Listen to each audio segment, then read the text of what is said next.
Pas një periudhe të zgjatur tensioni në marrëdhënie tregtare midis SBA dhe Kinës, një takim i nivelit të lartë që do të zhvillohet në Zvicër këtë fundjavë, ka rritur pritshmëritë për një zbutje të krizës. Sekretari Amerikan i Thesarit Scott Bessent dhe kryenegociatori për çështje tregtare, Jamieson Greer, do të takohen me zyrtari më të lartë ekonomik të Kinës Li Feng për të eksploruar mundësinë e një kompromisi që do të jepte fund për shkallëzimit të tarifave dhe për çarjeve në tregtinë globale. Lajmi për takimin u konfirmua nga Washingtoni dhe pati me njëherë një efekt pozitiv në bursat botërore, duke i shtyrë ato drejt rritjes pas javësh pa sigurie.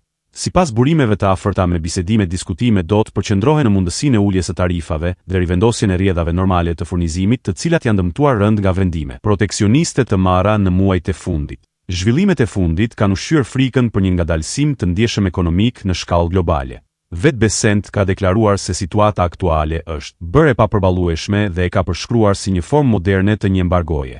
Duhet të qetësojmë situatën. Para se të mund të ecim përpara, tha ai në një intervistë televizive, duke nënvizuar rolin që pritet të luajë Zvicra si një vend neutral në këtë përpjekje delikate diplomatike.